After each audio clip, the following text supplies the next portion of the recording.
का वक्त हो चला था। घड़ी की सुइयां 2 बजा रही थी और उस वीरान बंगले में इस कदर सन्नाटा पसरा हुआ था मानो वो बंगला ना होकर कोई कब्रिस्तान हो। जोसेफ अपने बेडरूम में आराम फरमा रहा था, जबकि एजे और तन्वी अपना काम खत्म करके अभी भी क्लब से वापस नहीं लौटे थे। ऋषि शावर ले रहा था और शावर के नीचे खड़ा वो किसी गहरी सोच में डूबा था। अचानक दूर कहीं हल्की सी सरसराहट हुई, जिसकी आवाज उसके कानों में पड़ी और फौरन उसके कान खड़े हो गए। उसने शॉवर बंद किया और टॉवेल लपेटकर बाहर आ गया।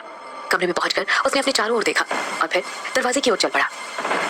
कुछ सेकंड्स बाद कमरे के बाहर उसे वो फुसफुसाहटें दूर से भी साफ सुनाई दे रही थी। तुम्हें पूरा यकीन है कि वो चारों यही रहते हैं? बिल्कुल, मुझे पूरा यकीन है। वो हमारी बातें सुन सकते हैं। ऐसा हुआ तो वो सतर्क हो जाएंगे। क्या फर्क पड़ता है? वैसे भी वो 4 है और हम 15। वो चाहकर भी हमारा कुछ नहीं बिगाड़ सकते। मैंने कहा ना चुप रहो। तुम जानते नहीं हो उसे।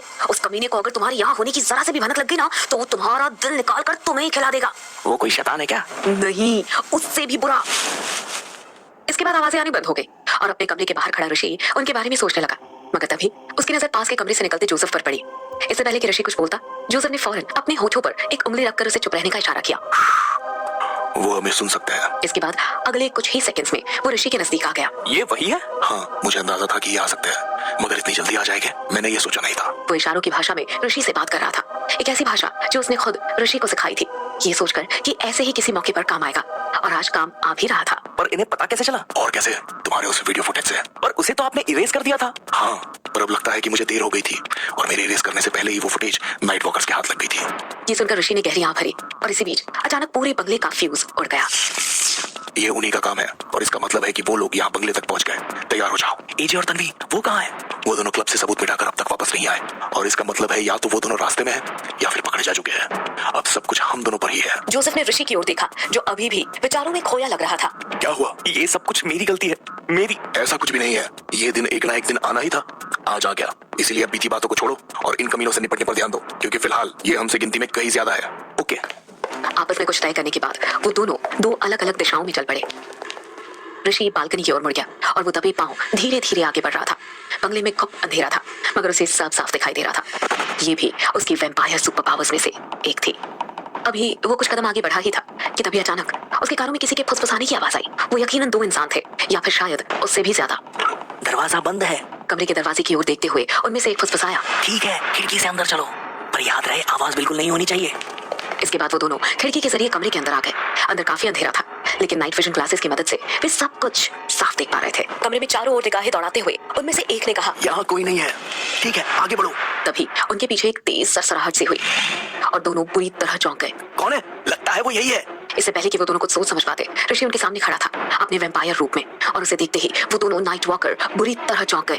उन्होंने फौरन अपने हाथों में मौजूद गन्स का रुख उसकी ओर मोड़ दिया, लेकिन उन्हें ट्रिगर दबाने का मौका तक नहीं मिला। यहाँ बिन बुलाए मेहमानों को आने की इजाजत नहीं। कहने के साथ ही ऋषि ने अपना हाथ हल्का तिरछा कर लहराया और एक झटके में उन दोनों नाइट वॉकर्स की गर्दन उड़ गई, मानो उसका हाथ एक तेज धार तलवार हो। उन दोनों की गर्दनें उनके धड़ से अलग होकर नजदीकी दीवार से जा टकराई और खून उगलता हुआ धड़ वहीं पर गिरकर ढेर हो गया। ऋषि फौरन उनकी लाशों पर झुका और उसने उनमें से एक की गन उठा ली। ये आर्कवुड बुलेट्स है, इसका मतलब ये पूरी तैयारी से आया है। मुझे जोसेफ को ढूंढना होगा। जोसेफ के मिलने से पहले ही उसकी मुलाकात ऐसे ही कुछ और नाइट वॉकर से हुई, जिन्हें उसने बहुत ही दर्दनाक ढंग से मौत की घाट उतार दिया। आखिरकार वो ग्राउंड फ्लोर पर बने बड़े हॉल में पहुंचा, जहां जोसेफ 3 नाइट वॉकर से अकेला लड़ रहा था।